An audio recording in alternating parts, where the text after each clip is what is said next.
Chung. Welcome to Breakfast with Bobsy. Oh, thank you for inviting me. Nice breakfast time. Isn't it? Yeah. Such a lovely neighborhood too. Also, to give you your official name, Dr. Wong Chi Chung Alvin, right? Yeah, technically Yes, it is, technically. but still most people knows me or call me by Chi Chung. Chi Chung. And I'm actually quite near to this neighborhood. Hong Kong U. Hong Kong yes, U. yeah. That's my main job now. It's been my And 7th year. I love what you've been, 7 years. Yes. I love what you've been doing in Hong Kong U, and we'll talk about that. Thank you. And also I've been admiring who you are and what you do in Hong Kong. Wow, You flattered. know, your passion for music, but not just music per se, your passion for the culture behind music. And trying to bring that culture into Hong Kong, especially with the youth, especially with the young ones. And I know you've been an advocate of busking and street music in a city previously where that was frowned upon or not tolerated. I know times are changing. And I know you also as a DJ, and you've had your own show for how many years now? 30 plus. So, you know, you're a veteran DJ. Are people calling you Uncle Chi Chung now? No way. I'm still telling. Not Uncle Ray Kadira yet. Not that yet. Not, it's still quite far from that. I mean, I'm still preferring to be called Chi Chung or Chi Chung's choice. Yes. I'm still telling them I'm a new guy every day. Of course. So I reinvent myself every day. Getting younger in spirit every day. Hopefully. And I remember Chi Chung's choice, and that was a good show. And obviously you've got more shows now, and I want to talk about your new show, the one you just finished doing with 13 episodes. The TV one, yeah. Yes. Chi Chung's Clouds. Chi Chung's Cloud. Clouds. Now in that cloud thing. Nice one. But yeah, where to begin? What's your passion? What inspires you? I believe we are quite similar in some ways, actually, Bobsy. We first met, I Besides think. both having long hair. You had a reggae dreadnought, and I have this Lennon-ish, long hair. Yeah. I used to wear Lennon glasses too. I was inspired by the Beatles when I was really young, about 6 year old, I think.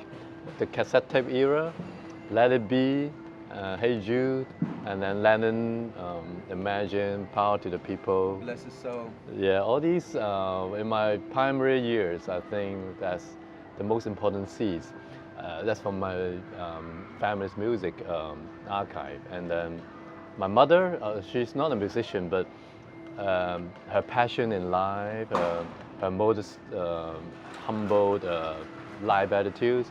She's not well educated, back in those days. The Japanese came, and then the war, and then my dad died very young. I was very little, about 10, so I'm very close to my mom. I'm the youngest in the 4 siblings. So I learned a lot about love, about life and passion from her. And also I drive from that. Whenever I get a chance to embrace music, I treasure every little thing, I always say this in my career or in my life or in my class.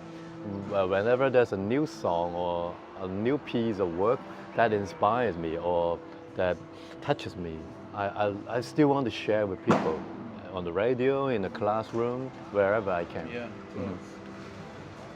Passions are to be shared, right? And to inspire change in people, and music is a massive inspiration in my life. I mean, my 2 earliest passions were fashion and music. Yeah.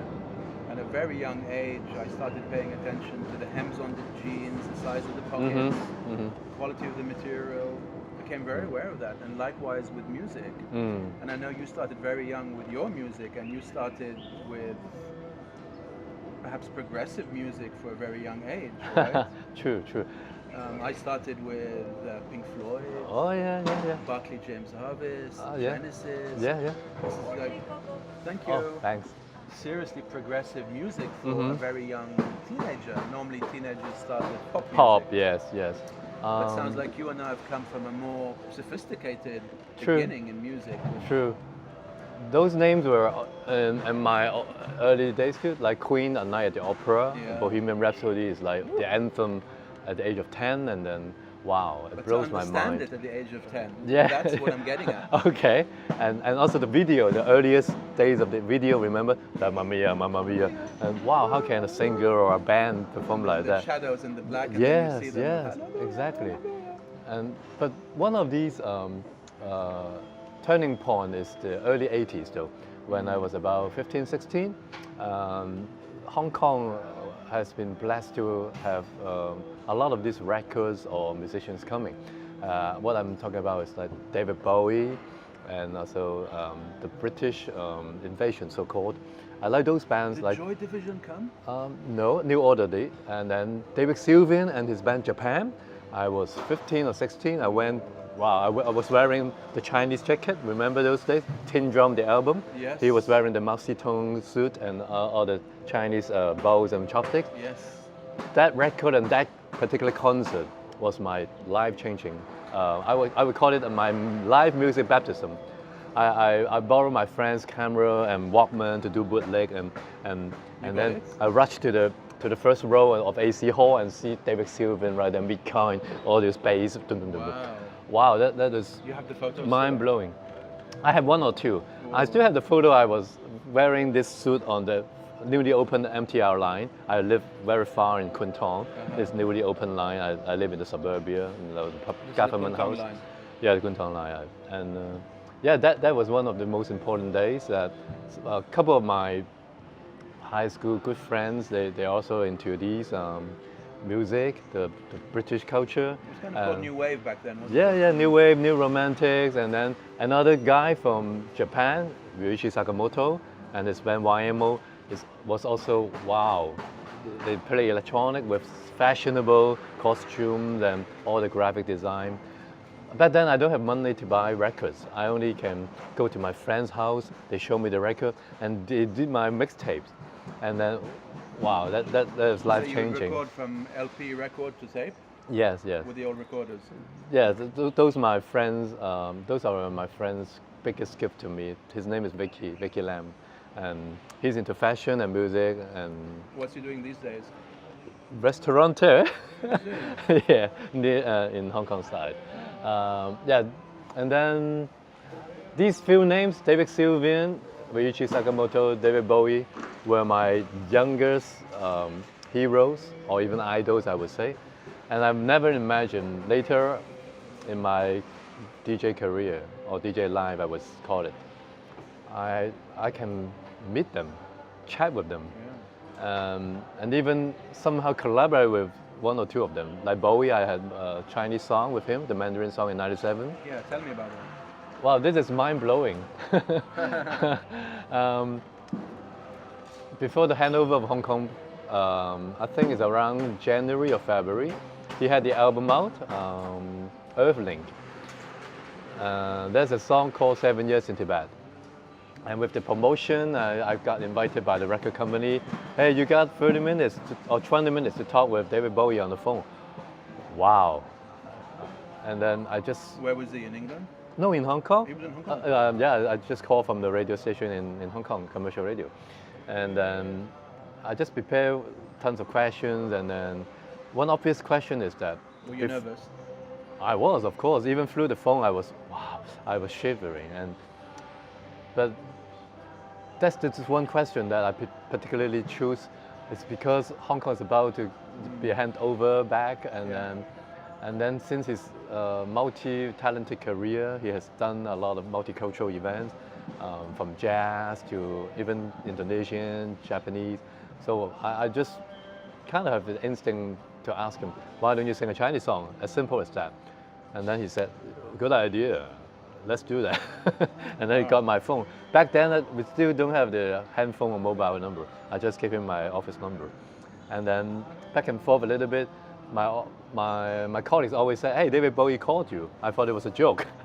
And then they always leave a number. And well... Then after a week, it's David called you. Not David Bowie anymore, David called you. Yeah. And finally, it's for real that his assistant, Arlene, called me from New York, and he's in serious attitude to do this. And then I was kind of doing this volunteer curator, and he actually gave me the credit. I didn't ask for that project concept. He put it in the single. Oh, nice. It's a Mandarin song of the 7 years in Tibet. And after that, my big window was, wow, shook to the sky that, well, anything goes if you are daring enough to ask, to think, to create. Yeah. And how did the song go? Did he sing it well? I'm not sure if I've heard the song before. It's now on YouTube. He sang it well? He had a Taiwanese coach. I didn't get a chance to fly there. Yes. But he made a song, recorded, and then he particularly shot a video in Vienna, I think, to invite all his fans in a real concert situation. And back then I also had a TV show on the cable channel, YMC, and he offered, hey, I give you this video as your global world premiere on the video channel, not on MTV or Star TV, those things, because it's your thing. Yes. And then, oh wow. and it's another mind-blowing thing is that after Hong Kong handover, and I think it's in mid-July, I flew to London. He was having a show in the Shepherd's Bush Empire in London. And then I got to meet him at backstage, and I did a TV interview, and got to meet his wife Iman, and a lot of other celebrities like Brian Mocco from Placebo, and also the punk band Sex Pistols guys, and everybody's going to see him. Wow. And then wow, and it's just unforgettable. And he gave you some time, right? Yes. We took one Polaroid together, and this is the only signed Polaroid photo we ever had. And you still have it? Somewhere in the storage. I make lots right. of copy on digital. And I don't know where the original. I think it's safe. Safe. Now. Yeah. That's what happens is we have all of these memorabilia from 20 years ago, and exactly. And then we just store them, and they go moldy, and we don't, digitalize them or back them up. And yeah, I've lost many wonderful things like that over the years.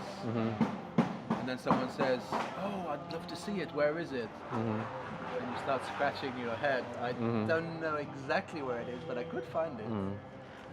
But it's already in the memory bank, Yeah. I think, in history, I would call it. And everybody share about this story. I mean, mostly local guys. And I treasure that very, very much. Especially about 2 years ago, he passed away so suddenly. I cried the whole day, and then I reminiscent all those, growing up, meeting him, the project, and particular treasure to Hong Kong people. Because the chorus line means, I bless you, 我祝福你, 我祝福你. So imagine a few months before handover, we were kind of in the transition zone, emotional time, exactly. And then in SARS, Hong Kong, 2003, I asked him again, can I use this song again in a compilation? Is to encourage Hong Kong people to get back on feet after the SARS. The project is called We Shall Overcome. And then he said, yes, go ahead and use it. And that's the second time we collaborate, and it's also in this compilation album. Yes.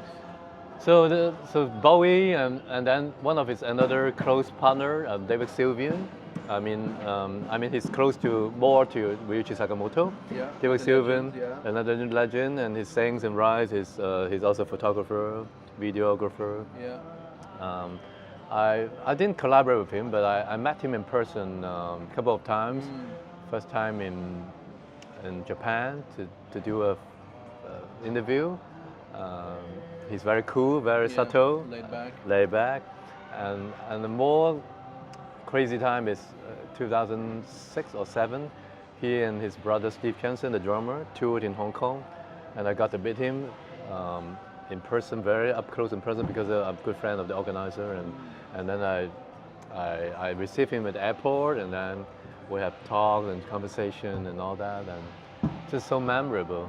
And I mean, you must have met quite a few people, Clock and Flap. And remember Rocket Festival? Oh yes.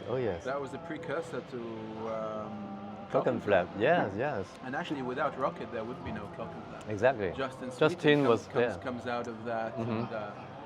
But I mean, the challenges they had back then, organizing a music festival in Victoria Park, the complaints and the pressure from the police and the government, and neighbors complaining because there's a bit of fun happening in the park, And I remember then the organizers of Rocket Festival, they really, really tried very hard. Yeah, yes. And it was a great festival. We loved it. Exactly. Yeah. That's what Hong Kong lives for a long Yeah, time. Remember first we met in the 90s or even When late did we 90s? first meet? Do you remember? I remember there was one, you were in Lamma, you initiated the clean the beach kind of thing. I Right. joined in with some other friends, Right. mostly Westerners, I would say. Right.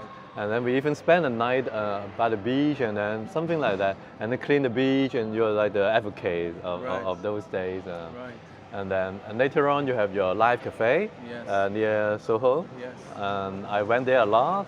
Did you ever and- come to the Bookworm Cafe on Lamma? I think so. Yeah, must yeah, have, yeah, yeah. yeah. That's your Yeah. first. That's the That's first ever, one. right? Uh-huh. Yeah, bless it. It's still there 20 years later. I'm not involved, of course, Uh-huh, but uh-huh. the legacy continues. 20 Yeah, years yeah, on. yeah. It's amazing. That had a big impact on the whole movement, actually. Right. Did you ever make it to our Earth Power Festival in December 1996? Maybe I have missed that. Yeah. So that was the precursor to Rocket Festival. Ah. We had no one international, but we had 14 bands. We built our own stage on Power Station Beach. Mm-hmm. We literally built it from Uh-huh. wood and bamboo. And on the other side there was a teepee Yeah. where we Yeah. had African drumming, and the stage was this side. We had about 5,000 people come. Yeah. In Lamma, In right? December 1996 Yeah. on Lamma, and the purpose was to raise money for Able Charity. And it took 6 weeks of my life to organize that festival. Yeah, People festival. don't know how much effort, because you've got to get permission from the government, Yeah. the police department, St. John's Ambulance, the FEHD. You've got to have a license. Yeah.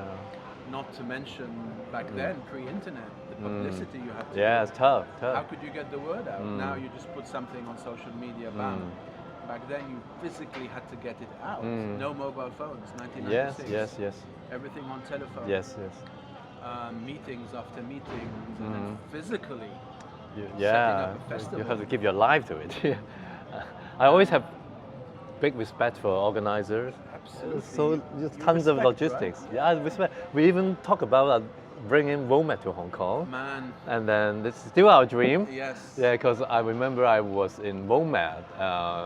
I'm in the Woo Studio doing a song Yes. after the SARS. Yes. Oh yeah, Peter Gabriel was also one of my heroes, and I physically met him and do a project with him. He's a in legend. Yes, he's a legend. And then WOMAD is just right by the Rural Studios, Yes. and I talked with the WOMAD guys, and hey, we should bring you to Hong Kong. Well, we still haven't been Given up. realized, Yeah. and we still have that dream, and the seed is here. I mean, your festival is already an experiment in the WOMAD direction, right? And I think we can still do it one day. Location-wise, what would be a good location? Since West Kowloon will be open up very soon next Yes. year in April, I believe, and there has been some cock and flap, and there has been some other festivals doing there, and it's one of the best sites for that, Yeah, for West festivals. Kowloon, you reckon? I would recommend that.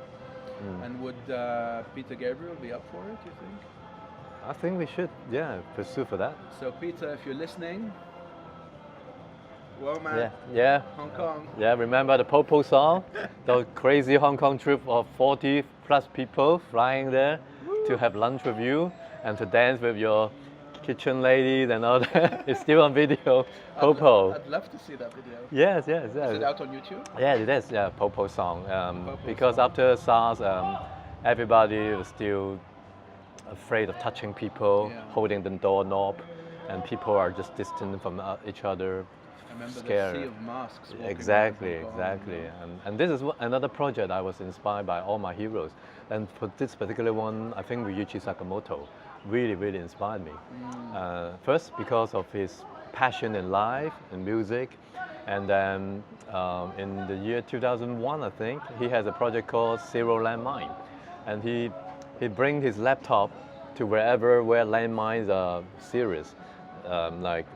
In Africa, South Europe, Cambodia, and then he collect all these sports and to invite musicians to do a live cast where he was stationed in Japan with all these big bands and musicians, classical, pop, rock, alternative, even Kraftwerk contributed to the sound icon. Live around Live Minds. Yes, and then do a webcast, and that's wow. Professor, you are the man that take the lead always. This was 2001. Yes, Yeah. and after that I wrote him an email because I had his contact before. From '98 we had a big dinner in Hong Kong after our collaboration. And then, well, please keep in touch. And then I wrote him after 2 or 3 years. And then he sent me the tape, and then I can use it for my teaching purposes, not on other purposes. Yes. And since then, we've been keeping in touch until these past few years. He got diagnosis of cancer, and then I prayed for him, and I asked my radio fans to pray for him. And then How old is he now? he's 66 now, but he got back and then He recovered from his feet, and he's been so busy in these past 2 to 3 years, and he even invited me to be part of his new album, his comeback album, I think, to include some Hong Kong voices, not mine, but ladies' voices, to put in his song, his piece called Full Moon, adapted from Paul Bau's novel, which has been shot by movie director Bertolucci into Sheltering Sky. It's about we don't know when we will die. That's why we have to embrace life, enjoy every full moon. And that's a poem that has the voices of Paul Bau's, Bertolucci, and a lot of other his friends around the world, and also blessed to have been included. Of this. Exactly. Wow. So that's why these 3 heroes are so important to me, and now I'm like evolving around these music. David's not around, right? Because he's done something with. Exactly. Here's to David. Exactly. Yeah. David Bowie. Yeah, David Bowie. But then he has another David Sylvian. He was invited to do one track in this album. It's called Life Life. He also recited a poem by the Russian poet Arseny Tarkovsky, which was the father of the film director Andrei Tarkovsky, which is Sakamoto's most favorite film director. Right. And that's why when you ask me about music passion, I think it all get back to where we grew up with. Yes, exactly. Mm-hmm. I was having this discussion the other day, actually yesterday, with Nick, who's a big vinyl collector and mover and shake. You know Nick, right? Yeah. And I was saying, we are so influenced by the music we heard at a young age or at a seminal age. Mm-hmm. And it's not necessarily about how good this musician is, because there are a lot of good musicians and we don't know them all. It's what were we exposed to, what were we listening to, what was on the radio that inspired us.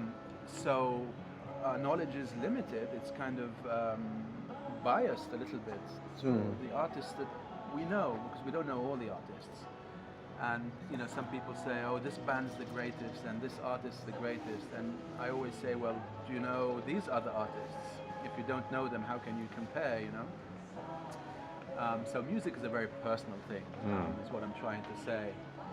And I grew up in Beirut. Yeah, Israel. I was exposed to some of the best radio in the world because there was no commercialization behind the radio. The DJs played what they wanted. Unlike the radio in England, which when I went to England at the age of 19, I was sad, I was desperate. It's like living in an oasis and suddenly being put in a desert. And you'd never say that about England. English radio was commercial. They would only play commercial songs. And I'm like, why aren't we hearing any progressive rock? Why aren't we hearing any reggae? Why aren't we hearing any world music? Yep.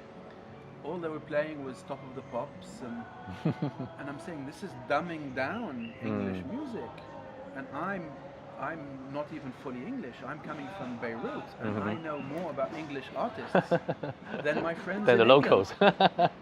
You've never heard of this? You've never heard of that? They're like, no, we don't hear them on the radio. Why? Because radio was commercial. Well, in Beirut, it was free. So I got exposed to the classic rock, the progressive rock, classical music, opera music, world music, it's a diverse world. Yeah. New wave, new romantics, just diversity, and then I could choose what made my heart sing. So I'm very passionate about music, just like you, and telling me about the essence of the feminine and how that impacts your work, and how. Because Hong Kong really is a masculine city. True. Right? True. driven, Yeah. competitive, Yeah. academic, Mhm. logical, Mhm. financial. Everything has to make sense. Mm. And even the women in Hong Kong are very masculine because they feel that's the only way they have to compete. Mm. But there is a big movement now as part of this Yeah. awakening of bringing Exactly. back the essence Exactly. of the feminine. Exactly. And I had Adele Leung here, and I've had some beautiful women who are championing this about bringing back the feminine to the women and be more of a woman and empower yourself with your femininity and don't try and be like the men. And because lopsided, yeah, and a balanced. lot yeah. of men now are becoming more feminine to balance this out, and God knows Hong Kong needs it. And I've always seen your work as quite feminine, Yeah. whether it's music or you know the cultural creative that you are and what you do through Hong Kong U. And have you struggled with that at all? Over the It's years? just come over very naturally, Yeah, as I yeah. said. I didn't plan to more this or more that. It's just natural evolution. And now I've been living with my wife and my daughter for these long years, and I've been surrounded by these lovely women, Yes. and then in my office, mostly women. Yes, and Yvonne is beautifully feminine. Yeah, right? thank you. Yeah. And then my wife and my daughter, they just give me these energies, and then I'm sure you believe in this energy in the flows, right? Oh, absolutely. And I didn't plan to be like all these, or I don't wear a tie to work. No. Maybe wearing a tie doesn't mean that's masculine, but mostly it is. And then. Well, I tell you why it is masculine. I wonder if you've thought about it. A tie, what does a tie do? It separates your head from your heart. That's a good one. It cuts your head from your heart. So a tie is very, very masculine. That's why I rather use this, you know. Exactly. This is my favorite thing. That's loose and Many people ask me about you that. got peace signs. Yeah, and this is my favorite because This particular piece. this particular piece and also this kind of scarf instead of my ties. Yes. I don't wear a tie normally. No. And one is really for protection of my throat. Yeah. I think throat is where you feel sick easily. Yeah. The Yeah, a bad weak air, spot, the yeah. bad energy, Yeah. so weak spot, and I have to use my voice Yes. day in, day out. And second, this is kind of my signature, so to speak. Yes. And I love collect different kind of nice scarf, and Yes. I'm sure you Yes. realize that. Absolutely. And And I don't know if you've thought about this, but the opposite of a tie, this flows between your head and your heart. yeah. It doesn't choke you. It flows around. Yeah, you. yeah. It's like a bridge. Yeah, beautiful. Yeah. I'm glad you're wearing your favorite piece. Yeah, fashion today. guy, of course. Wow. So Chi Chung, Yeah, I mean, thank you. We can talk Thank you. forever, but Yeah, on that yeah. positive note, Yeah. I would like to thank you for coming to have breakfast. Yeah. Yeah. And I must send everyone at your show aloha. Even though I'm not born and raised in Hawaii, but Spirit. since my wife and also her family came from there, I've been taking that as my second home. Also get a lot of aloha spirits to share with Hong Kong friends and families and public. We're trying to do all kinds of Hawaiian culture events, especially like music, ukulele, as much as we can. So Aloha. aloha. Aloha. And there's a modern aloha that is cool and not just Oh yeah, not just a Hawaiian. not just shirt. Hawaiian shirt. It's more than that. Oh yeah, it's a global spirit. isn't it? Exactly, Yeah. exactly. Thanks, Bobsy. Pleasure.